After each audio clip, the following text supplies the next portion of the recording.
بسم اللہ الرحمن الرحیم۔ السلام علیکم۔ آج ہم آپ کو ایک ایسے غلام کی کہانی سنائیں گے جو سلطانوں کی طرح مشہور ہوا اور جس نے اپنی بہادری سے نہ صرف حکومت حاصل کی بلکہ کئی ظالموں کو منطقی انجام تک پہنچایا۔ فتوحات کی ایسی مثالیں قائم کی کہ بڑے بڑے جنگجو اس کے نام سے تھر تھر کانپتے تھے۔ تاریخ منگولوں کے ظلم سے بھری پڑی ہے، لیکن اس غلام نے منگولوں کی ایسی کمر توڑی کہ دوبارہ سر نہ اٹھا سکے۔ یہ غلام ایک عظیم فاتح، دلیر جنگجو اور عالم اسلام کا ایسا ہیرو بنا جس کو تاریخ کبھی نہ بھلا پائے گی۔ جی ہاں، ہم بات کر رہے ہیں سلطان رکن الدین بیبرس کی، جو 19 جولائی 1223 عیسوی میں خوارزم شاہ کے ایک درباری کے گھر پیدا ہوا اور اس کا نام محمود رکھا گیا۔ خوارزم شاہ کسی بات پر اس درباری سے خفا ہو گیا اور اسے قید کر لیا گیا۔ اس طرح یہ خاندان گردش میں آ گیا۔ اسی دوران خوارزم کی سلطنت چنگیزی حملوں کی زد میں آ کر تباہ ہو گئی اور تاتاریوں نے مسلمان بچوں اور جوانوں کو قید کر کے غلام بنا کر فروخت کرنا شروع کر دیا۔ محمود بھی انہی بچوں کی طرح غلام بن کر مختلف ہاتھوں فروخت ہوتا رہا اور آخر میں مصر کے بازار میں فروخت کے لیے لایا گیا۔ مصر میں مختلف ہاتھوں سے ہوتے ہوئے محمود فاطمہ نامی ایک نیک خصلت خاتون کی تحویل میں آ گیا۔ فاطمہ کا ایک بیٹا فوت ہو گیا تھا جس کا نام بیبرس تھا۔ محمود کی شکل اس لڑکے بیبرس سے ملتی تھی، چنانچہ فاطمہ نے محمود کا نام بدل کر بیبرس رکھ دیا اور اسے اپنا بیٹا بنا لیا۔ فاطمہ کا ایک بھائی مصر کے سلطان الملک الصالح نجم الدین کے دربار سے منسلک تھا۔ اس کی ملاقات جب بیبرس سے ہوئی تو اسے قاہرہ سلطان کے دربار میں لے گیا۔ سلطان الملک الصالح کئی لاوارث لڑکے اپنی کفالت میں لیے ہوئے تھا۔ ان لڑکوں کی اچھی تعلیم و تربیت کی جاتی، خوراک کا خیال رکھا جاتا اور سخت جنگی تربیت کے مراحل سے گزارا جاتا۔ اس طرح یہ لڑکے سلطان کے وفادار بن جاتے اور سلطان کے ذاتی فوج میں شامل کر لیے جاتے۔ یہی طریقہ بعد میں ترکوں نے اختیار کیا اور عثمانی سلاطین کی مشہور زمانہ افسانوی شہرت کے حامل فوج یعنی چری ایسے ہی غلام لڑکوں پر مشتمل ہوتی تھی۔ بہرحال محمود براہ راست سلطان مصر کی زیر نگرانی تربیت پا کر رکن الدین بیبرس کے نام سے مصر کی فوج میں شامل ہو گیا اور اپنی لیاقت اور مہارت کے سبب مصری فوج کا سالار شمار ہونے لگا۔ 25 رمضان 658 ہجری مصر، شام اور فلسطین کے سرحدی علاقوں پر مشتمل عین جالوت کا میدان ایک تاریخی حیثیت رکھتا ہے۔ اس میدان کو عین جالوت اس لیے کہتے ہیں کہ یہاں حضرت داؤد علیہ السلام نے جالوت نامی ایک ظالم اور جابر بادشاہ کو شکست دی تھی۔ عین جالوت کے معنی جالوت کا چشمہ کے ہیں اور اس علاقے میں اب 658 ہجری میں ہلاکو خان 3 لاکھ کے لشکر کے ساتھ مصر پر حملہ آور تھا۔ اس وقت مصر کا حاکم مملوک سلطان سیف الدین قطز تھا اور رکن الدین بیبرس اس کا سپہ سالار۔ سلطان قطز کی فوج کسی بھی طرح 3 لاکھ کے لشکر جرار کا مقابلہ کرنے کے قابل نہ تھی اور اب مصر کی شکست کا مطلب تھا کہ ہلاکو خان کی رسائی حجاز مقدس کے شہروں اور حرمین شریفین تک ہو جاتی اور پھر مراکش، شمالی افریقہ کے مسلم علاقے اور پھر اندلس۔ مگر اس موقع پر اللہ تعالیٰ نے عالم اسلام کو بچا لیا۔ ایک معجزہ رونما ہوا اور ہلاکو خان کو اپنی فوج کا ایک بڑا حصہ لے کر قراقرم واپس جانا پڑا۔ قراقرم کے چوتھے خاقان اعظم منگو خان کی موت ہو گئی اور دنیا بھر سے تاتاری شہزادے قراقرم کے مرکزی جرگے جسے قرولتائی کہا جاتا تھا اس میں شرکت کرنے کے لیے قراقرم روانہ ہو گئے۔ ہلاکو خان نے اپنے نائب قدبوغا خان کو 20,000 کا لشکر سونپ کر واپس قراقرم کی راہ اختیار کی۔ یہاں اس دھمکی آمیز خط کا ذکر ضروری ہے جو تاتاریوں کی طرف سے قطز کو لکھا گیا تھا۔ یہ خط ہلاکو خان کی طرف سے لکھا گیا تھا یا قدبوغا خان کی طرف سے، اس بارے میں تاریخ میں مختلف روایات ملتی ہیں۔ بہرحال تاتاری سفیر نے یہ خط سلطان قطز کو پیش کیا۔ یہ اس کا فرمان ہے جو ساری دنیا کا آقا ہے کہ اپنی پناہ گاہیں منہدم کر دو، اطاعت قبول کر لو۔ اگر تم نے یہ بات نہ مانی تو پھر تم کو جو کچھ پیش آئے گا وہ بلند و بالا اور جاودانی آسمان کے علاوہ کوئی نہیں جانتا۔ غالب امکان ہے کہ خط ہلاکو خان نے قراقرم روانگی سے قبل بھیجا تھا، جس میں صاف انداز میں اعلان جنگ کیا گیا تھا۔ بہرحال تاتاری سفیر نے رعونت آمیز انداز میں یہ خط سلطان مصر کے سامنے پھینک دیا۔ یہ انداز دیکھ کر سلطان مصر اور رکن الدین بیبرس کی آنکھیں غصے کے عالم میں سرخ ہو گئیں۔ سلطان کو خط کے مندرجات پڑھ کر سنائے گئے تو سلطان نے سفیر سے کہا کہ ہمارا ہلاکو خان سے کوئی جھگڑا نہیں، لہٰذا اسے چاہیے کہ ہمیں ہمارے حال پر چھوڑ کر واپس چلا جائے۔ اس پر سفیر نے جواب دیا، تو گویا چاہتے ہو کہ تمہارا بھی وہی حشر کیا جائے جو ہم تمہارے خلیفہ کا کر کے آئے ہیں۔ جان لو کہ ہمارے آقا کی قوت لامحدود ہے اور دنیا کی کوئی طاقت اس کا مقابلہ نہیں کر سکتی۔ تاتاری سفیر کا یہ انداز دیکھ کر سلطان مصر آگ بگولا ہو گیا اور اس نے کہا، ان تاتاریوں کی زبانیں گدگدی سے کھینچ کر انہیں قتل کر دیا جائے، ہماری طرف سے خط کا جواب یہی ہے۔ بہرطور 15 رمضان 658 ہجری بمطابق 1260 عیسوی میں عین جالوت کے میدان میں منگول سالار کدبوغا خان اپنے لشکر کے ساتھ مقیم تھا کہ سلطان قطز اور امیر رکن الدین بیبرس افواج مصر کے ساتھ موجود ہوئے۔ ہلاکو خان کی روانگی کے بعد دونوں لشکروں میں عددی توازن تقریباً برابر ہو گیا تھا، کیونکہ تاتاری لشکر کا بڑا حصہ ہلاکو خان اپنے ساتھ لے گیا تھا۔ عملی طور پر افواج کی کمان رکن الدین بیبرس کے پاس تھی۔ بیبرس تاتاریوں کے قصے سن کر کہا کرتا تھا کہ وقت آنے دو، ہم ان وحشیوں کو بتا دیں گے کہ صرف وہی لڑنا نہیں جانتے بلکہ دنیا میں کچھ ایسے لوگ بھی ہیں جو ان کی گردنیں دبوچ سکتے ہیں۔ کدبوغا خان کو ہلاکو خان کی طرف سے واضح ہدایات تھی کہ اس کی واپسی تک اسی جگہ قیام کرے اور مصر پر ہرگز حملہ آور نہ ہو۔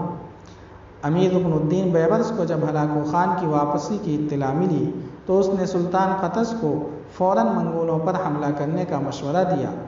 اس طرح باقاعدہ طور پر آگے بڑھ کر رکن الدین بیبرس نے منگول لشکر پر حملہ کر دیا۔ عین جالوت کی اس تاریخ ساز جنگ میں رکن الدین بیبرس نے تاتاریوں پر ان کا اپنا طریقہ حرب استعمال کیا۔ اس نے اپنے چند دستے ایک گھاٹی میں گھات لگا کر بٹھا دیے۔ بیبرس نے ابتدائی طور پر پسپائی کا انداز اختیار کیا اور منگول اس کی چال میں آ کر گھاٹی میں پھنس گئے۔ گھات لگا کر دشمن کو تنگ جگہ لا کر پھنسانا تاتاریوں کا اپنا انداز جنگ تھا جو رکن الدین بیبرس نے خود ان پر استعمال کیا، اور ماضی کی فتوحات کے نشے میں سرشار کدبوغا خان بیبرس کی چال میں آ گیا۔ گھاٹی میں گھات لگائے محفوظ مصری دستے نے منگولوں کو تہس نہس کر دیا۔ منگول لشکر میں ابتری پھیل گئی اور وہ دو اطراف سے مسلمانوں میں گھر گئے۔ بیبرس نے منگول فوج کا قتل عام کیا اور انہیں اس بری طرح سے مارا کہ تاریخ میں اس سے پہلے تاتاریوں کے ساتھ پہلے کبھی ایسا نہیں ہوا تھا۔ کدبوغا خان بیبرس کے ہاتھوں گرفتار ہوا اور بیبرس نے اسے قتل کر دیا۔ منگول لشکر مکمل طور پر قتل یا گرفتار ہو گیا تھا۔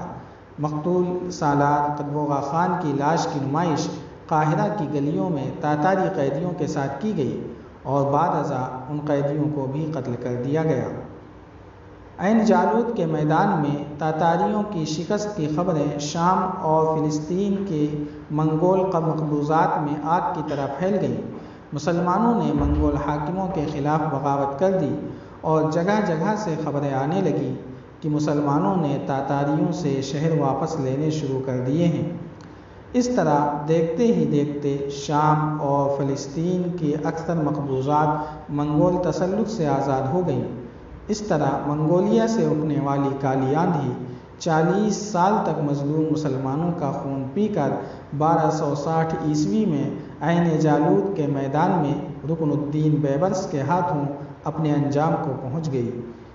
اگرچہ اس کے بعد بھی تاتاریوں نے مسلمانوں کے علاقوں پر کئی حملے کیے، مگر ان کے ناقابل شکست رہنے کا تأثر ختم ہو گیا تھا اور اب مسلمان ہر جگہ ڈٹ کر ان کا مقابلہ کرتے تھے۔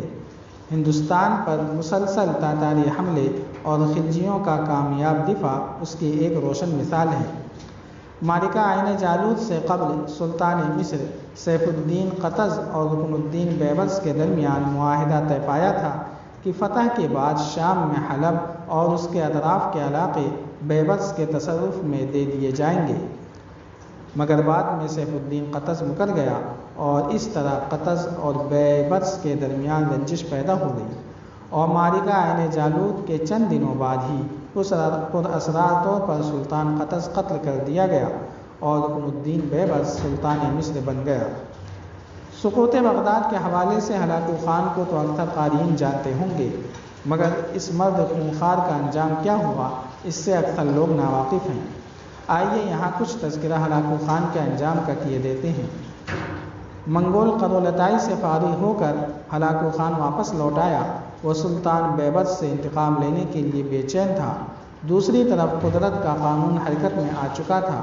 اس دفعہ تاتاریوں کو ان کے اپنے ہی ہاتھوں سے شکست کھانا۔ بخارا کی خانقاہ کے شیخ سیف الدین ایک صوفی بزرگ تھے اور ان کی کوششوں سے چنگیز خان کا ایک دوسرا پوتا اور جوجی خان کا بیٹا برقع خان مسلمان ہو گیا۔ قبل اس کے کہ ہلاکو خان سلطان بیبرس سے بدلہ لیتا اور حجاز مقدس کی طرف پیش قدمی کرتا، برقع خان کی سربراہی میں ایک منگول لشکر اس کے سامنے آ گیا۔ اس طرح چنگیز خان کے دو پوتے آمنے سامنے آ گئے اور برقع خان کے ہاتھوں ہلاکو خان کو شکست ہو گئی اور اس شکست کے صدمے سے تاب نہ لا کر وہ ہلاک ہو گیا۔ اس پر علامہ اقبال نے اپنا مشہور زمانہ شعر کہا ہے آیا یورش تاتار کے افسانے سے، پاسباں مل گئے کعبے کو صنم خانے سے۔ سلطان رکن الدین بیبرس کو نویں اور آخری صلیبی جنگ کا ہیرو بھی تسلیم کیا جاتا ہے۔ منگولوں سے فارغ ہو کر اس نے شام، فلسطین اور مصر کی عیسائی مقبوضات کی طرف توجہ دی اور ایک کے بعد ایک عیسائی علاقوں کو فتح کرنا شروع کیا۔ 1270 عیسوی میں فرانس کا شہنشاہ لوئی نہم یروشلم ہمارا ہے کا نعرہ لگاتا یورپ کی صلیبی افواج نائٹس اور ٹیمپلرز کو ساتھ لیے مصر پر حملہ آور ہو گیا۔ سلطان رکن الدین بیبرس نے یہاں بھی شہنشاہ لوئی نہم کا ڈٹ کر مقابلہ کیا اور صلیبیوں کو عبرتناک شکست سے دوچار کر دیا۔ فرانس کا شہنشاہ لوئی نہم بیبرس کے ہاتھوں گرفتار ہو گیا اور بعد میں اسے کثیر رقم کے عوض رہا کیا گیا۔ اس صلیبی جنگ کے بعد دوبارہ یورپی افواج صلیبی جنگ کے نام پر عالم اسلام پر حملہ آور نہیں ہوئیں۔ اس طرح اسے آخری صلیبی جنگ کہا جاتا ہے، یعنی منگول یلغار اور صلیبی جنگیں دونوں کا خاتمہ سلطان رکن الدین بیبرس کے ہاتھوں سے ہوا، اور افسوس کی بات ہے کہ یہ کردار ہماری تاریخ میں اب وقت کی گرد تلے دب کر گمنام ہو چکا ہے۔ سلطان رکن الدین بیبرس کا ایک اور انمول کارنامہ جو اکثر لوگوں کے علم میں نہیں، وہ خلافت عباسیہ کا احیاء ہے۔ سقوط بغداد کے بعد عالم اسلام خلافت جیسی مرکزیت سے محروم ہو چکا تھا۔ عالم اسلام پر سکتہ طاری تھا کہ خلافت کے خاتمے کے بعد اب اس کا احیاء کیسے اور کس کے ہاتھوں ہوگا۔ اللہ تعالیٰ نے اس مبارک کام کے لیے بھی سلطان رکن الدین بیبرس کا انتخاب کیا۔ 1262 عیسوی میں خلیفہ زاہد کا ایک بیٹا ابو القاسم احمد منگول قید سے رہا ہو کر مصر آ گیا۔ سلطان بیبرس اسے قاہرہ لے آیا اور اس وقت کے مشہور عالم دین عزیز الدین عبدالسلام کے سامنے ابو القاسم کے ہاتھ پر بیعت خلافت کرتے ہوئے خلافت عباسیہ کا احیاء کیا۔ اس طرح عالم اسلام کو خلافت عباسیہ مصر کے روپ میں مرکزیت حاصل ہو گئی۔ اگرچہ یہ خلافت برائے نام ہوتی تھی اور اقتدار مملوک سلطان کے پاس ہی ہوتا تھا، مگر پھر بھی خلیفہ کو عالم اسلام میں ایک احترام حاصل تھا۔